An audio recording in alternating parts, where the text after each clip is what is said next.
కాకినాడ ఎస్పీసీఏలో గల మూగ జీవాలను ఆదుకునేందుకు మానవతావాదులు అంతా దాతృత్వంతో ముందుకు వచ్చి ఆవులకు ఆహారం అందించాలని బియ్యపు గోపాలకృష్ణ యాదవ్ కోరారు.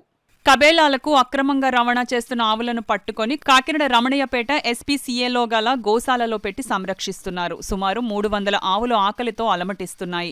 వాటి ఆకలి తీర్చేందుకు బియ్యపు గోపాలకృష్ణ యాదవ్ మిత్ర బృందం అంతా కలిసి ఈరోజు ఉగాది సందర్భంగా ఆవులకు ఆకుకూరలు, కూరగాయలు, పండ్లు ఇవ్వడం జరిగింది. ఆవులకు మా చేతుల మీదుగా వాటిని తినిపించడం ఎంతో సంతోషంగా ఉందని ట్రస్ట్ సభ్యులు గోపాలకృష్ణ తెలిపారు.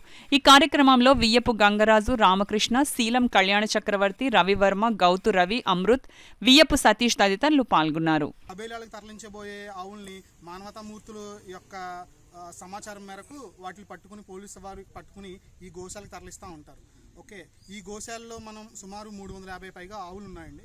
వీటికి పాపం ఎటువంటి దాతలు లేక చాలా ఇబ్బంది పడుతూ ఉన్నాయి. సో ఇవాళ నేను మా కుటుంబ సభ్యులు మరియు మిత్ర బృందంతో కలిసి ఈరోజు ఇక్కడ సుమారు 750 కట్టలు ఆకుకూరలను, కూరగాయలను, పళ్ళు, ఫలాలను ఈ గోవులకి ఇవాళ మనం అందించడం జరిగింది.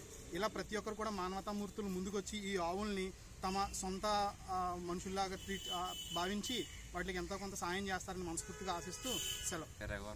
నేను అమలాపురం నుంచి వచ్చానండి. సో ఈరోజు ఈ గోశాలలో గతంలో గోపాలకృష్ణ గారు చేసిన కార్యక్రమాన్ని ఫేస్బుక్ ద్వారా చూసి నేను చాలా ఇన్స్పైర్ అయ్యి చాలా బాధ కలిగిందండి. సో నగరంలో చాలా ఆవులు కానీ ఇవన్నీ కానీ ఈ మేత లేక, తిండి లేక ఈ ఆహారంతో కొట్లాడుతుంటే సో మన వంతుగా ఎంతో కొంత సాయం చేద్దామని చెప్పి నాకు చాలా బాధ కలిగి నా వంతుగా ఈరోజు కొంత సహకారం చేయడానికి వచ్చానండి. సో అలాగే మరికొంతమంది మిత్రులు కూడా సో ఇక్కడ చాలా ఇంచుమించుగా 350 ఆవులు ఉన్నాయి.